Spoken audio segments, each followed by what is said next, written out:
अपने पराए। घर की लड़ाइयाँ कितनी भी हो, लेकिन ये भी सच है कि किसी पर कोई आपत्ति हो तो अपना ही परिवार साथ देता है। भैया, मेरे पीछे पुलिस लगी है, प्लीज मुझे बचा लो। रवि और राज दो भाई, लेकिन दोनों में कभी नहीं पची। अरे क्या हुआ छोटे, क्या कर दिया तूने? अरे कुछ नहीं भैया, मेरा दोस्त है ना राजू, वो मुझे लेकर बैंक गया था। मुझे नहीं पता भैया कि वो वहाँ बैंक लूटने जा रहा है। मैं उसके साथ बैंक में घुसते ही सीसीटीवी कैमरे में दिख गया हूँ। अब पुलिस मुझे ढूंढ रही है भैया, मुझे बचा लो।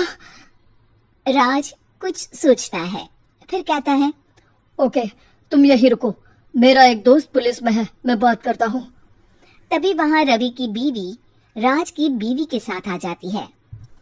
तुम लोगों के घर जब तक पुलिस का आना जाना है, बच्चों को यहीं छोड़ दो, उन पर असर ठीक नहीं पड़ेगा। तभी वहाँ पुलिस आ जाती है। चलो चलो, कौन है रवि, थाने चलो।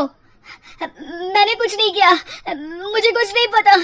अरे वो तो पुलिस स्टेशन चलकर ही पता चलेगा कि कुछ पता है कि नहीं, चलो। कहानी का फ्लैशबैक।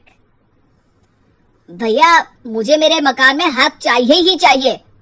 अरे लेकिन छोटे, अभी मेरे बच्चों पर काफी खर्चा है, तेरी भाभी की भी तबीयत ठीक नहीं रहती, बजट बिल्कुल नहीं है कि मैं अलग होकर रहूं। देख लो भैया, 1 महीना है तुम्हारे पास, जल्दी से घर खाली कर दो।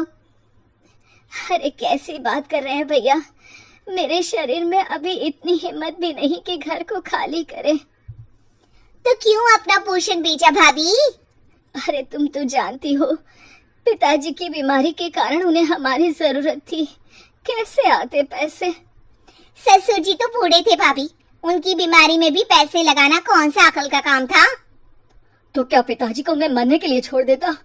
अरे रवि, तू तो समझ, पापा को हमारी जरूरत थी, उन्होंने हमारे लिए हर वो काम किया जिससे हमें खुशी मिले। बैक टू रवि जो जेल में बैठा है।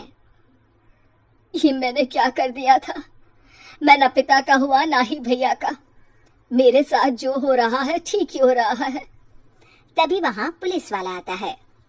रवि, तुमसे कोई मिलने आया है। भाभी, आप यहाँ क्यों आई? पुलिस स्टेशन है ये भाभी।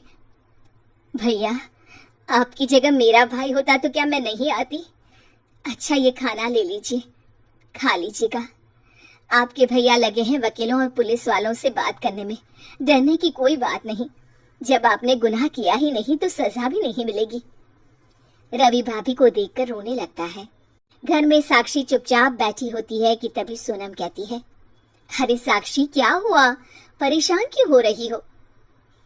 भाभी, अभी अभी पुलिस स्टेशन से खबर आई है, इन्हें बड़े जेल में शिफ्ट किया जा रहा है। मैं क्या करूंगी भाभी? रो मत, हम अच्छे से अच्छा वकील करेंगे।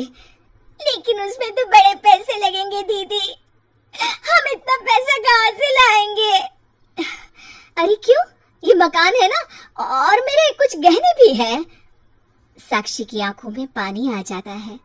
पर दीदी, ये तो आप और भैया की मेहनत की कमाई है। पापा के बाद भी तो हम लोगों का सब खत्म हो गया था। पापा को तो बचा नहीं पाए, लेकिन भैया को जरूर बचा लेंगे, और भगवान चाहेंगे ना तो दोनों भाई मिलकर इससे भी बड़ा मकान खड़ा कर लेंगे। साक्षी। थोड़ी देर में राज वहां आता है। सोनम सही कह रही है साक्षी, पैसों की कमी के कारण किसी भी बेगुनाह को सजा नहीं मिलती। राज एक अच्छा सा वकील करता है। सोनम और साक्षी बचाए पैसे और अपने गहनों को बेचकर रवि का केस लड़ते हैं और जल्दी रवि जेल से बाहर आ जाता है। रवि राज को गले लगाकर कहता है, भैया मुझे माफ कर दो, मुझे साक्षी ने सब कुछ बताया है। भैया, आपने मुझ पर विश्वास किया, मेरे लिए दिन रात मेहनत की, भाभी ने अपने गहने तक बेच दिए।